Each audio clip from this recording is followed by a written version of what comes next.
Okay, so we are back for part two. Sorry about that. The videos are only allowed me to record for 5 minutes, but we will go ahead and we will finish this in part two. So as we were talking about this applicant package recipient, you can set this up however you'd like. Now, one thing to keep in mind is, let's say maybe you're setting this up for someone, but you're not the person who's going to be reviewing the jobs or reviewing the applicants. Excuse me. You could click none of these and create a new contact, and then within this field, you could put the information of the person who's going to be reviewing the applications, most importantly their email address and their name, and then they will receive the applications. So if you're not going to be doing that, you can have someone else do that. Or you could add a contact. You could still be receiving the applications, but add a contact, and then you both would receive applications. So you can configure that however you'd like. Now, if we click next, it's going to ask us which schools we want to send it to. And I skipped ahead a little bit here, but basically what will end up happening is you're going to type Plattsburgh up here. It's going to show up. You click it, it'll show up here. You're going to set your apply and end date. So you could set the apply date for whenever you want it to start and the expiration date for whenever you want it to end.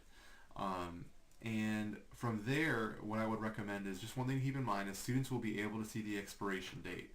So let's say you're going to have it be posted for a month, but you're going to start reviewing applications right away. What I'm going to recommend is that in your job description, you make clear language that you're reviewing applications immediately. Conversely, you may want to adjust your expiration date.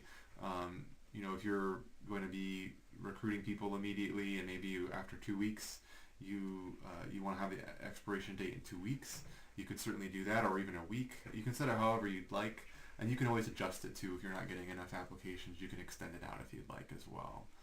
Click next once you've set this up, and it's going to do a preview for you. It's going to show you what it looks like to students. Look it over, make sure it looks like what you want it to look like, and then click save, and it's going to be saved for you.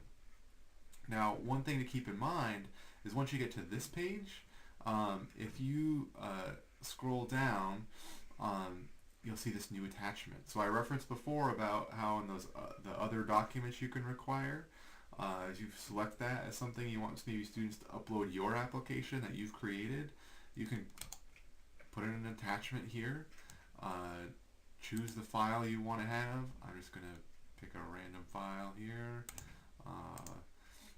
and create the attachment, and now it'll be part of the application for students when they are going through the application process. So you can go back to your job, and it'll be part of that now. So that's something you can do as well if you're interested. See, now the attachment will show up. You don't have to do that, but I just wanted to show you that that is part of the functionality. So I'm going to talk to you in a moment. I have another video that I will be sharing with you that also walks you through, once a job is approved, how you can review applicants. Let's say you deleted an email by accident. There's a way you can come into the system to view all the applications in case maybe you lost the email of an application or something like that. So I'll walk you through that in a moment. But thank you for staying with us.